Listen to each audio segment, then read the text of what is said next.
I'm Joe Ulatowski, and I'm joined by Amy Robertson.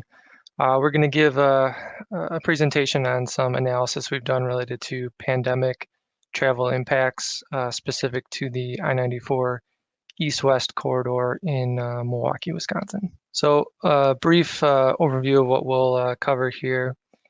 Talk a little bit about the project background. What is the I-94 east-west project? Talk a little bit about how we've used StreetLight in the past, how we're currently using it, and how we plan to use it in the future on this effort. We'll run through some pandemic comparisons that we've analyzed specific to this corridor. We'll kind of tie everything up and do a quick summary, provide some tips and tricks, and then have some time at the end for Q&A. Amy? All right, Joe mentioned our project is in Milwaukee, Wisconsin. The study area is 3.5 miles of I-94, and in 2019, the freeway had between 156 and 170,000 vehicles a day. I-94 is a key regional, local, and statewide link. So our specific project limits are from the Zoo interchange on the west end to the Marquette interchange. And that includes the stadium interchange in the middle. So just off the freeway there is American Family Field, formerly Miller Park, home of the Milwaukee Brewers. The freeway was originally constructed in the 1960s. So with that, we've got some left-hand entrance and exit ramps, tight ramp spacing, and the freeway is 3 lanes in each direction. So the goals for this project are to modernize those geometrics and address deficient operations and high crash rates. StreetLight usage. So we are utilizing StreetLight for a variety of uses. For our microsimulation, our VISIM modeling, we're developing existing weekday trip patterns, developing intersection turning counts at locations where we don't have any DOT data, special events modeling, specifically those Brewer games. We are going to look at trip patterns and volume changes during ingress and egress. So for an example, a 7 o'clock game on a weeknight, the parking lots open 3 hours before start. So there's an overlap with that weekday PM peak period traffic. We'll also use StreetLight for demographic data and pandemic impacts, which we will get into a little further here. So the purpose of this analysis was to compare pandemic effects on corridor trip patterns relative to those pre-pandemic 2019 conditions. We'll discuss the total trips, trip types, trip purpose, and trip pair differences. And this is preliminary analysis of the StreetLight data. No conclusions have been reached yet, and our analysis and data gathering is ongoing. So let's look at weekday trips. 4 distinct trends pop out here from when we started gathering data in April of 19 through today. We've got our pre-pandemic conditions from April of 19 to March 2020. We know what happened in March 2020. The state of Wisconsin was under a safer at home order. And so with that, you can see a significant reduction in trips, about 33% in peak period typical weekday trips. And this is due to remote work, remote learning. That stay at home, safer at home order essentially eliminated any non-essential traffic. Beginning June 2020 through January of this year, we see continued pandemic effects. The traffic is still reduced, about 19% reduction as people continue to work and remotely learn from home. Starting this year in January of 2021, we've got a recovery trend. The total trips have increased about 2% a month since the beginning of the year. So with that, let's look at weekend trips. Looking at this graph, we see some similar trends. The safer at home reduction, that sharp decline, that's about 34%. And then beginning in June of 2020, we've got about a 15% reduction in trips. And then interesting to note, the 2021 weekend trips, those have recovered to within 5% of our pre-pandemic conditions. All right, moving on to trip types. So we started comparing our trip types. Internal trips have an origin or a destination at any of the service interchanges within our project. So that's going to be the yellow line on these graphs.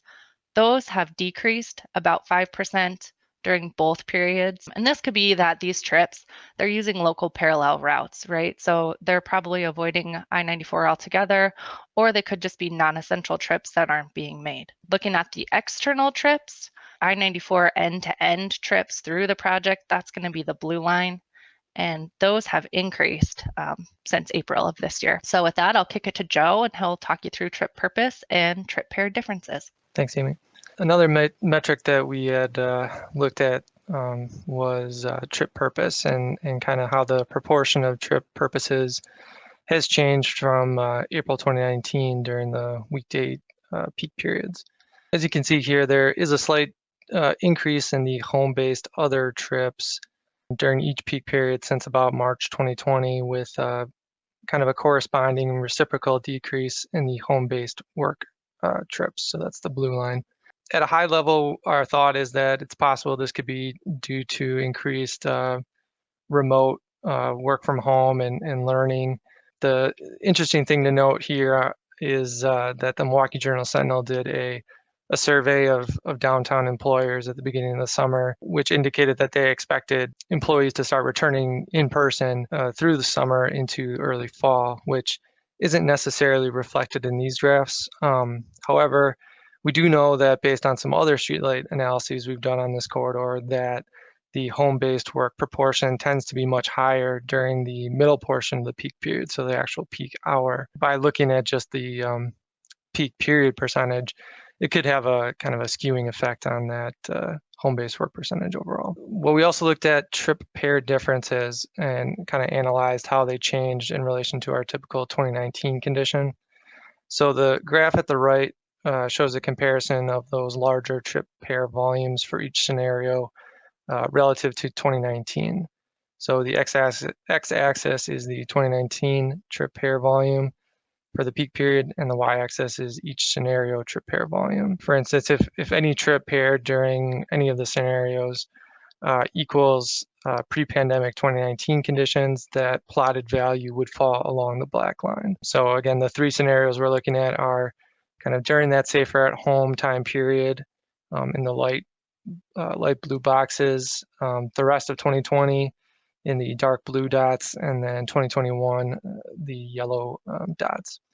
So you can see, as we kind of expect, and as Amy indicated, those larger trip pairs were impacted, and there was a significant reduction in trip pair volumes during the safer at home order. As we continue through 2020 and then into 2021, you can see that there is a recovery back towards 2019 conditions. The regression line and those dots, the dark blue and the yellow dots, start to transition closer to the black line.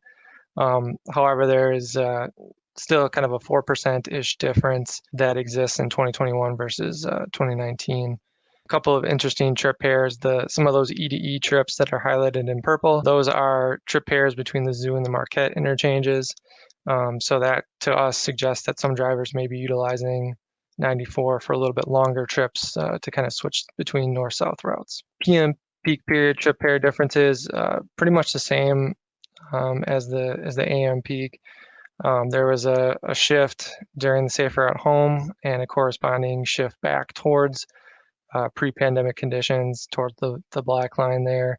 The PM peak hasn't recovered as strongly as the AM peak period has. There's about a 10% difference, but a lot of those same things that we saw in the AM peak period are true in the PM as well, with some of the E-to-E trips and the I-to-I trips either being a little bit above that line or a little bit below. So to summarize, the safer at home period in early 2020 saw a decrease of about a third of the trips during the weekday peak periods. The pandemic had a continued impact on trip demand and proportions through the remainder of 2020.